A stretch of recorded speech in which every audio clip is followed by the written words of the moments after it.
नमस्कार दोस्तों, मैं प्रभाकर सिंह स्वागत करता हूं आपका मेरे YouTube चैनल इकोनॉमिक पाठशाला में। ये तीसरा पार्ट है डेफिशिएंट डिमांड और एक्सेस डिमांड का। पहले दो पार्ट में मैंने कवर किया इंट्रोडक्शन इनका, यानी कि ये दोनों क्या होते हैं। दूसरे पार्ट में मैंने कवर किया प्रॉब्लम क्या है डेफिशिएंट डिमांड का, क्या उसके कॉजेस हैं, क्या उसके कॉन्सिक्वेंसेज हो सकते हैं। अब थर्ड पार्ट में मैं कवर करूंगा एक्सेस डिमांड की प्रॉब्लम क्या है, क्या उसके कॉजेस हैं और क्या उसके कॉन्सिक्वेंसेज हो सकते हैं। तो शुरू करते हैं फिर प्रॉब्लम ऑफ एक्सेस डिमांड।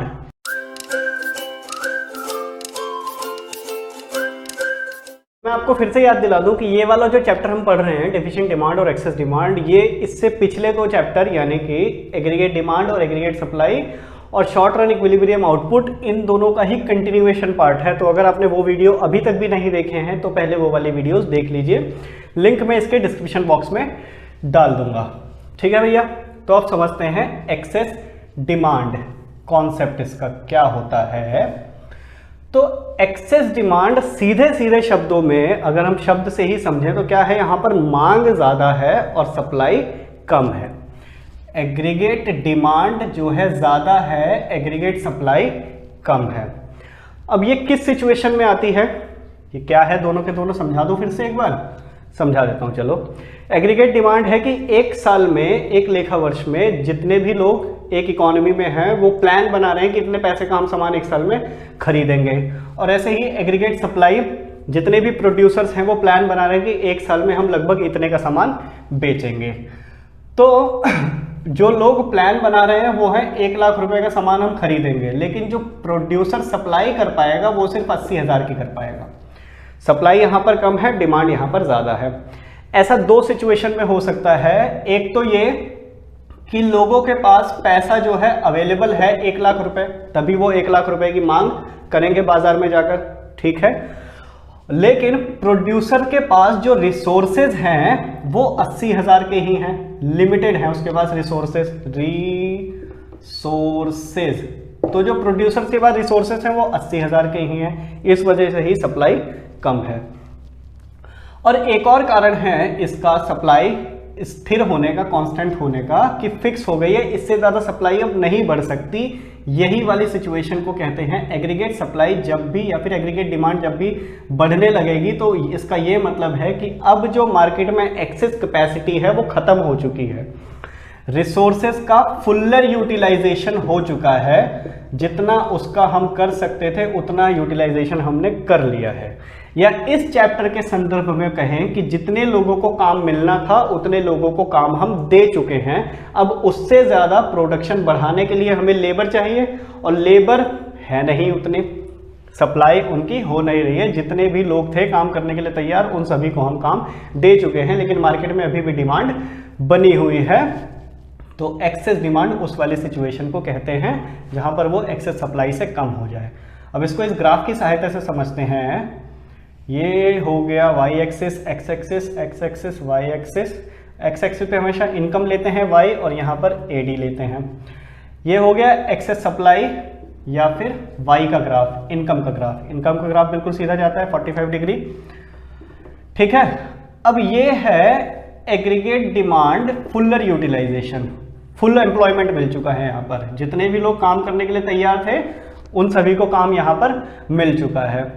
लेकिन एग्रीगेट डिमांड जो प्लान्ड है वो यहाँ पर है, ऊपर है उससे। ये है एग्रीगेट डिमांड प्लान्ड कि इतना लोगों के पास पैसा पड़ा हुआ है, इतने का खर्च वो करेंगे एक साल में।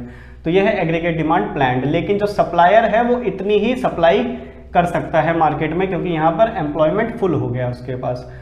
तो इस सिचुएशन में क्या होगा, ये मान लेते हैं कि बेचने वाले कम हैं और खरीदने वाले ज्यादा हैं, तो उस सिचुएशन में हमेशा प्राइस बढ़ जाता है, महंगाई बढ़ जाती है।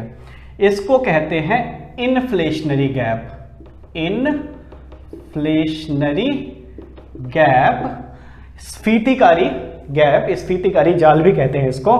तो स्फीतिकारी इस वाली स्थिति हो जाती है, महंगाई, आम बोलचाल की भाषा में इन्फ्लेशन को महंगाई ही कहते हैं, ठीक है।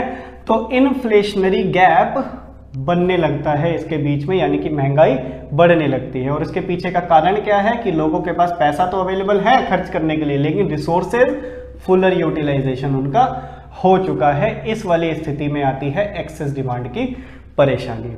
और जब लोगों के पास पैसा ज़्यादा होगा तो उस सिचुएशन में महंगाई बढ़ेगी ही बढ़ेगी। इसको इस एग्जाम्पल से समझते हैं कि मान लेते हैं बेचने वाले ये 3 व्यक्ति हैं, ठीक है, लेकिन खरीदने वाले 5 व्यक्ति हैं। तो ये 5 व्यक्ति में ये 3 आदमी उसी को सामान बेचेंगे, जो पैसा ज़्यादा देगा ये 5 व्यक्ति भी ज़्यादा पैसा देने के लिए तैयार रहेंगे अगर इनके पास पैसा रहेगा। तो ये 10-10 रुपये लेके गए हुए हैं, ये 20-20 रुपये लेके गए हुए, तो क्या कहेंगे 20 रुपये दे दे भाई, सारा का सारा सामान दे दे। तो महंगाई इस स्थिति में क्या हो गई, बढ़ गई। इसको ही कहते हैं इन्फ्लेशनरी गैप या फिर इन्फ्लेशन वाली सिचुएशन इस स्थिति में आती है। कौन सी स्थिति में, एक्सेस डिमांड वाली सिचुएशन में। जो डिफिशिएंट डिमांड वाली सिचुएशन थी उसमें अनएम्प्लॉयमेंट ज़्यादा हो रहा था, इस वाली सिचुएशन में महंगाई लगातार बढ़ती रहती है, ठीक है। अब इसके कारण देख लेते हैं क्या क्या होते हैं। तो प्राइवेट कंजप्शन इंक्रीज हो जाए, अगर जितने भी निजी व्यक्ति हैं वो ज़्यादा पैसा खर्च करने लगे, है ना, ज़्यादा पैसा खर्च करेंगे मतलब कि ज़्यादा मांग करेंगे, तो जितनी ज़्यादा वो मांग करेंगे मांग उतनी ज़्यादा बढ़ती रहेगी। ऐसे ही प्राइवेट इन्वेस्टमेंट अगर बढ़ने लग जाए, तो इन्वेस्टमेंट बढ़ने का मतलब भी डिमांड बढ़ना है, जितना ज़्यादा इन्वेस्ट करेंगे उतना ही ज़्यादा प्रोडक्शन इंक्रीज वो चाहेंगे। गवर्नमेंट अपने एक्सपेंडिचर बढ़ा दे, जब गवर्नमेंट भी अपने एक्सपेंडिचर बढ़ा देगी तो इसका मतलब वो भी ज़्यादा पैसा खर्च कर रही है, वो भी ज़्यादा डिमांड करेगी, तो इस सिचुएशन में भी डिमांड बढ़ जाती है। एक्सपोर्ट में डिमांड इंक्रीज हो जाए, यानी कि बाहर से भी हमारी डिमांड, प्रोडक्ट की डिमांड आएगी, वो भी खरीदना चाहेंगे, लेकिन रिसोर्सेज हमारे पास फुलर हो चुके हैं, तो इस सिचुएशन में एग्रीगेट डिमांड लगातार बढ़ती रहती है।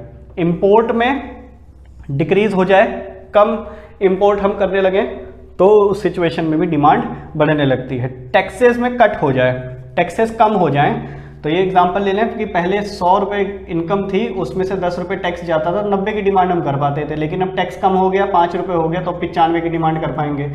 तो इस सिचुएशन में भी एग्रीगेट डिमांड बढ़ती रहती है। तो ये 5 सिचुएशन है, कॉजेस हैं एग्रीगेट डिमांड बढ़ने के लगातार, और बढ़ते बढ़ते एक सिचुएशन ऐसी आ जाती है कि फुलर यूटिलाइजेशन पे हम पहुंच जाते हैं, उससे ज़्यादा फिर प्रोड्यूसर्स प्रोडक्शन नहीं बढ़ा सकते या फिर सप्लाई नहीं बढ़ा सकते, और अधिक मांग की समस्या से हम जूझना पड़ता है और इन्फ्लेशन उस सिचुएशन में बढ़ता रहता है।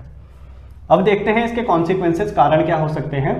तो इन्फ्लेशनरी गैप बन जाता है, इस गैप को ही इन्फ्लेशनरी गैप कहते हैं, और जितना ज़्यादा ये डिमांड हमारी बढ़ती रहेगी फुलर यूटिलाइजेशन के बाद, ये गैप उतना ही ज़्यादा बढ़ता रहता है, और ये गैप जितना बढ़ता रहेगा, इस गैप के बढ़ने का मतलब है कि महंगाई उतनी ही ज़्यादा बढ़ रही है। तो इन्फ्लेशनरी गैप बनता रहता है लगातार। स्टैटिक जीडीपी हो जाती है। अब स्टैटिक जीडीपी क्या है, स्टैटिक जीडीपी का मतलब है कि स्थिर हो जाती है जीडीपी। जीडीपी स्थिर कैसे हो जाएगी कि जब यूटिलाइजेशन हमने फुलर कर लिया है तो उससे ज़्यादा प्रोडक्शन हम कर नहीं सकते, और जितना प्रोडक्शन हम करेंगे उतनी ही ज़्यादा इनकम होगी, और इनकम को ही हम जीडीपी कहते हैं।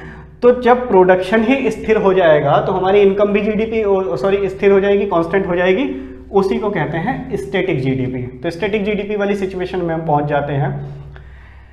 नेक्स्ट है excess demand and wage price spiral. ये क्या है, स्पाइरल को कहते हैं जाल। ये क्या है कि इन दोनों के बीच में एक तरह का जाल बन जाता है, ये दोनों वाइसा वर्सा एक दूसरे से कनेक्ट हो जाते हैं। कैसे होता है ये कि जब एक्सेस डिमांड वाली सिचुएशन आ जाएगी तो उस सिचुएशन में प्राइस बढ़ता रहता है, महंगाई बढ़ती रहती है, और जब महंगाई बढ़ती रहेगी तो मजदूर क्या करेगा कि भैया महंगाई बढ़ गई है, अब मेरी तनख्वाह भी बढ़ाओ, तो उस सिचुएशन में मजदूरी दर भी बढ़ जाएगी, और जब मजदूरी दर बढ़ जाएगी तो फिर उतने ही ज़्यादा रुपयों की मांग भी बढ़ जाएगी। तो ये क्या है, वेज प्राइस बढ़ा, एक्सेस डिमांड हो गई, फिर से डिमांड भी इंक्रीज हो गई। जब डिमांड इंक्रीज हो गई तो फिर से वेज प्राइस बढ़ गया, क्योंकि महंगाई तो फिर से बढ़ जाएगी, फिर से वेज प्राइस बढ़ गया और फिर से डिमांड बढ़ जाएगी। तो ये क्या है, एक दूसरे से इंटरकनेक्ट हो जाते हैं वाइसा वर्सा, और एक बढ़ता है दूसरा फिर से और ज़्यादा बढ़ता है। इसको कहते हैं एक्सेस डिमांड और वेज प्राइस स्पाइरल। नेक्स्ट है loss of profit. Loss of profit कैसे है कि डिफिशिएंट डिमांड की तरह इसमें भी लाभ का एक तरह से प्रोड्यूसर्स को नुकसान होता है। वो कैसे होगा कि ये वाला एग्जांपल दें, अब यहाँ पर इतना प्रोडक्शन सप्लायर कर रहा है, प्रोड्यूसर कर रहा है, वो इतना प्रोडक्शन और कर सकता है अगर उसके पास रिसोर्सेस आ जाएं तो, लेकिन रिसोर्सेस नहीं है, इस वजह से वो यहीं पर तक ही अपना प्रोडक्शन कर पा रहा है। तो इतना जो प्रोडक्शन करके वो लाभ और ज़्यादा कमा सकता था वो नहीं कमा पा रहा है। क्यों? क्योंकि उसके पास रिसोर्सेस नहीं है भैया। तो एक तरह से प्रॉफिट का क्या है, नुकसान है। ये थी अधिमांग की समस्या। अधिमांग क्या सिचुएशन है जहां पर एग्रीगेट डिमांड एग्रीगेट सप्लाई से ज़्यादा रहती है, और अधिमांग का जो सबसे बड़ा कॉन्सिक्वेंसेस है, परिणाम है, वो क्या है? महंगाई बढ़ जाती है, इससे इन्फ्लेशन बढ़ जाता है। ठीक है भैया, तो इन्फ्लेशन बढ़ जाता है, ये है एक्सेस डिमांड की समस्या। तो ये दोनों पॉइंट हमने कवर कर लिए, ये दोनों आपको समझ में आ गए होंगे, इन क्या है डिफिशिएंट डिमांड और क्या है एक्सेस डिमांड। अब हम नेक्स्ट पार्ट में, नेक्स्ट वीडियो में समझेंगे कि इन दोनों परेशानियों से निपटते कैसे हैं, सरकार क्या काम करती है और आरबीआई क्या काम करती है इन दोनों परेशानियों से निपटने के लिए। ठीक है, तो अब मिलेंगे नेक्स्ट वीडियो में। चैनल को यदि आपने सब्सक्राइब नहीं किया है तो कर लीजिए। ध्यान रखिए अपना और बने रहिए हमारे चैनल के साथ।